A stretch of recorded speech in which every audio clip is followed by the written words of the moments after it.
Hey everybody, welcome back to another Diecast review. Today, we are going to be taking a look at a brand new arrival. This is the most recent Brad Keselowski win.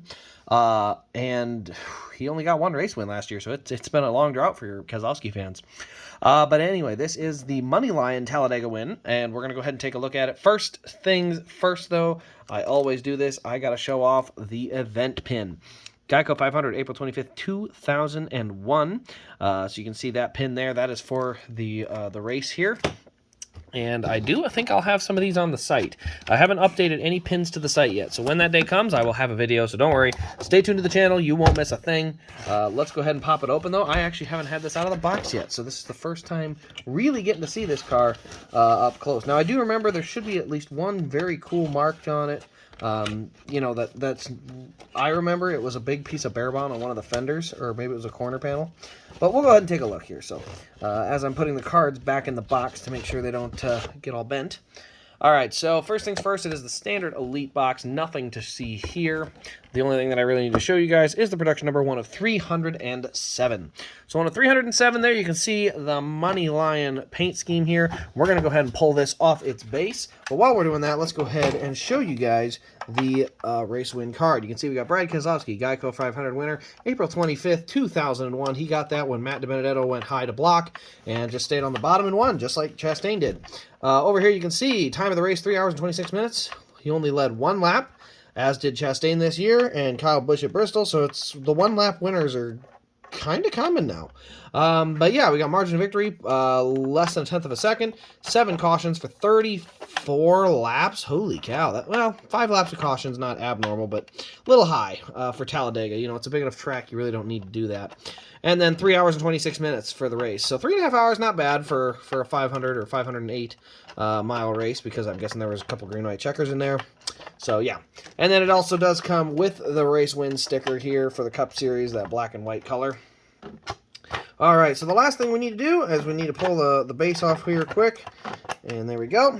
DIN number is 295, by the way. I already was looking at that.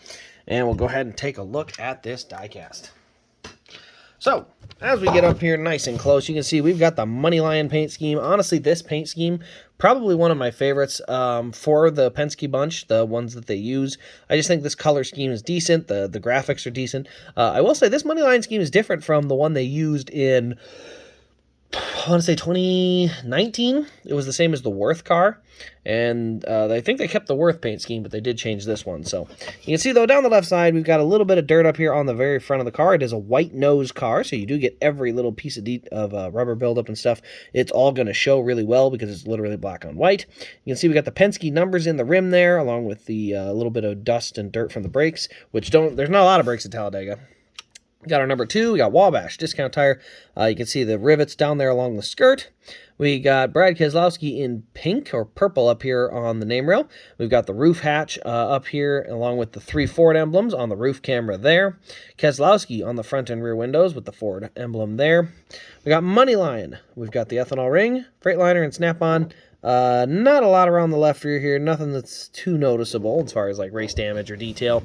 If I didn't mention already, the roof flaps do deploy, so we do have opening roof flaps here. We go to the back of the car, you can see we've got Diecast here. You can see the rear bumper all sorts of beat up.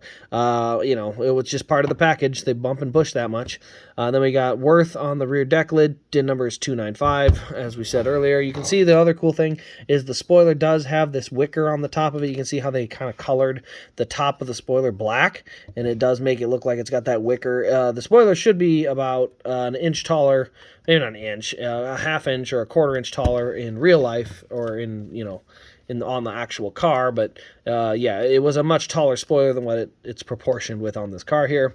Let's go around to the right side here. This is where I remember it. Here's that bare bond up on the right rear corner panel. This is where they had to put some tape or some bare bond on it earlier. So we got Moneyline, Wabash, and Discount Tire again. A little bit down there on the exhaust pipe, but not too bad. We got our number 2 here with that color. Man, it's a weird. It's like a teal green, kind of a weird color. Got Keselowski on the front windshield banner. We got Moneyline. And then we got Ford Mustang. You can see the grill opening there, a little tape on the right side. And overall, just a lot of just basic dirt around the front of it. Nothing too bad, though. Not like a beat-up nose or a caved-in fender. The carbon fiber splitter down there looks pretty solid. So overall, the race is...